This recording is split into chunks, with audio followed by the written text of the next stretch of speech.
हिला देगी postmortem report जब आप सच जानेंगे कि आखिर पोस्टमार्टम रिपोर्ट में है क्या क्या।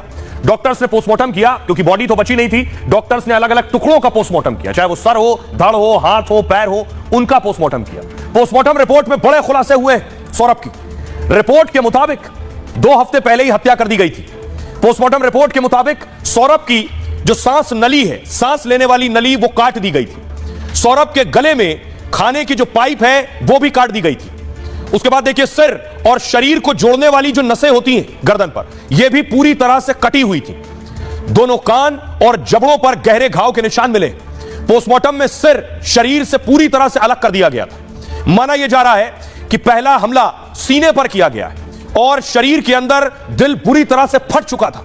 दिल में धारदार हथियार के 3 गहरे निशान मिले, यानी 3 बार चाकू से सौरभ पर हमला किया गया। इसमें हर बार चाकू सीने को चीरते हुए दिल के आर पार हो गया। दोनों हाथों की कलाई जोड़ों से बिल्कुल अलग मिली है, यानी कलाइयां अलग कर दी गई थी। यानी ड्रम में भरने के लिए शरीर को टुकड़े टुकड़ों में काटा गया। शरीर को छोटा करने के लिए नीचे देख रहे हैं, पैर पीछे की तरफ मोड़ दिए गए थे क्योंकि ड्रम में डालना था, इसलिए छोटा करने के लिए पैर पीछे की तरफ मोड़ दिए गए।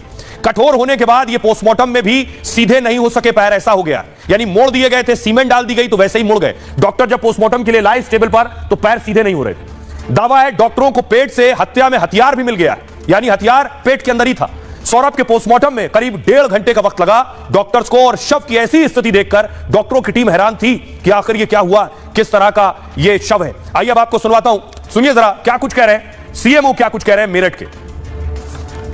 पोस्टमार्टम में जो बॉडी किया गया था सौरभ जी का, वो लगभग 2 से 3 हफ्ते पुरानी लग रही है और उसमें जो बोन थी या हिस्सा थे वो भी झुलमुल हो गए थे। हड्डी जो दांत होते हैं वो भी शायद ढीले हो गए थे और शायद कई टुकड़ों में बॉडी विभाजित थी और ब्रेन में वाइटल ऑर्गन्स में खून न पहुंचने की वजह से मौत हो सकती है। इसमें शॉक एंड हेमरेज वाली बात हो सकती है जैसे इन केसों में होता है। आपने सुना डॉक्टर क्या कुछ कह रहे हैं, लेकिन सवाल यह है कि बेरहमी से हत्या के बाद कोई बर्थडे कैसे मना सकता है। लेकिन यहां देखिए हत्या के बाद मुस्कान बर्थडे मना रही थी, जन्मदिन मना रही थी साहिल का। देखिए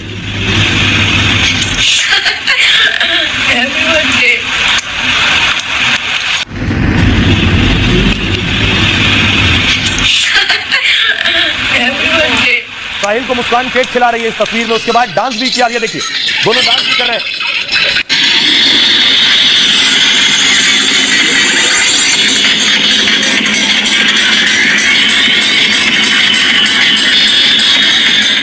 साहिल को देख रहे हैं, साहिल डांस कर रहा है।